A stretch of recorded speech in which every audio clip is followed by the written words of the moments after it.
Here we are then, Friday, Ambulance Friday. So let's kick off. First job, let's try and identify the wheel PCD of this ambulance so we can put the proper wheels on it. So I've ordered a tool off eBay. Let's see how that goes. It's not on there, is it? So you need to know what wheel size you've got in order to order the tool. And if I knew what the wheel size was, I wouldn't need to order the tool. Measurement is white. White, blank. Make up your own. I've got a Sharpie. It could be a 4, a 5, a 6. White. Wipers.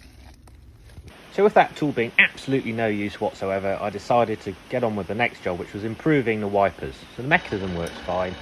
It's just that the actual drive dog, classic drive dog from the Morris LD that goes onto the classic wipers doesn't grip very well. So I decided to put the Nissan spindles in the Morris holders.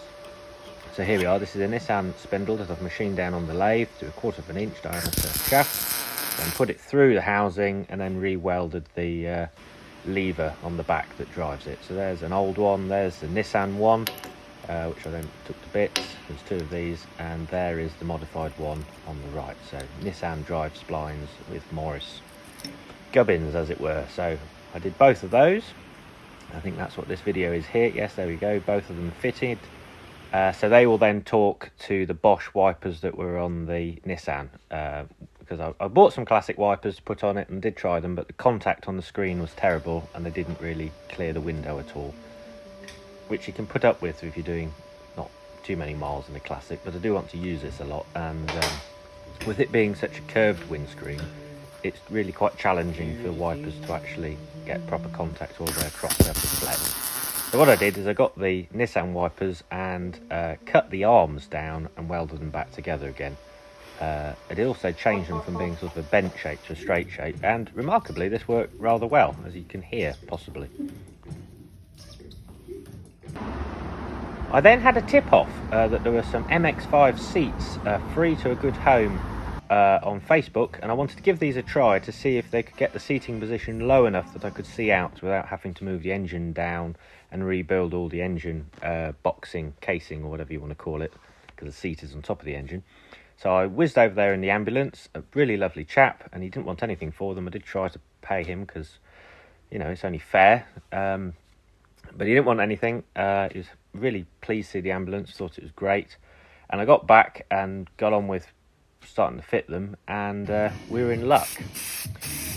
Whilst I had the seat box apart, I decided it was time to put a bit of paint on it. So the plan is, once the seat position is confirmed to be okay, all of this seat box is going to be insulated and on the inside and the outside, covered in foam and upholstered in some sort of leatherette or something, just to give it, make it less utilitarian.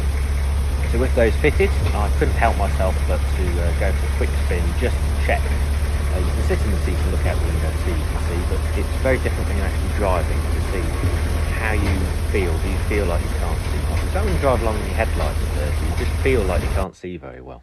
Right, it's about 11 o'clock at night.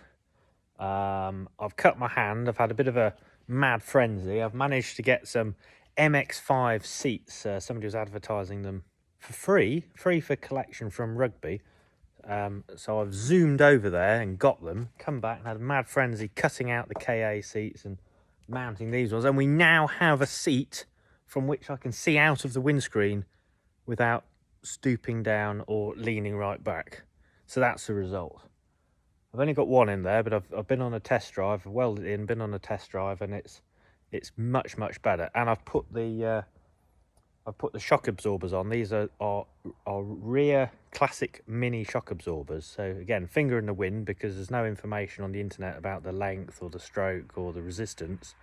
I bought them, the ends were wrong, so I've welded on the correct bush ends, put them on, and it's absolutely transformed it. Taking the leaves out of the springs and putting these shock absorbers on, it drives absolutely beautifully.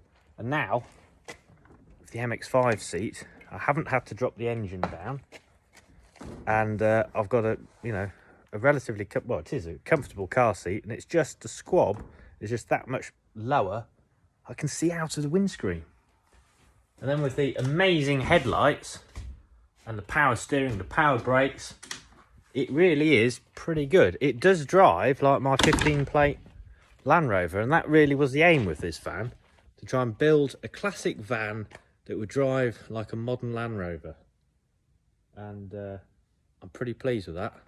So tomorrow we've done about 200 miles on it so far, and tomorrow we're going to start having a go at using it in earnest. And we've got wipers. It's coming together. So hopefully the next stage is start putting lots of sound and heat insulation in, and building the tunnel so that all that radiator air isn't coming straight in the cab, because it does get very hot inside. It runs cool, the engine runs cool, but inside gets very, very hot. We are getting there, and possibly we definitely need to find some big wheels for it, because the gearing is a bit low, and it'll look better with the hubcaps and big wheels. But very close now, we're getting there. So here we are then, setting off on that trip, using it in earnest, and this didn't end well at all. Here we are, this is the hard shoulder on the M1. Yeah, I don't really know what to say at this point. The main thing is I walked away from it, and I'm really fortunate that I did. Lots of people have been joking about this thing. If you ever have a crash, you'll definitely die. You know, it's fiberglass, blah, blah, blah.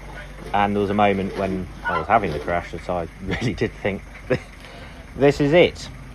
But no, I'm very grateful that I'm okay. I'm all okay. But the van clearly isn't. I do think it is repairable, but obviously this is a bit of a kick in the teeth after all the hard work.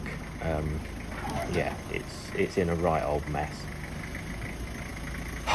So yeah, nobody was hurt, so that's all good. But somebody couldn't see out their windscreen and just drove straight into the back of me on the motorway. So, and that's done this.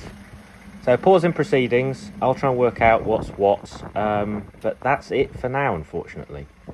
But if you do know of a left-hand windscreen for a Morris ambulance, or know where there's a body lying in a hedge, or someone's got one, please do get in touch. I'm not willing to give up on this, but I do need the parts.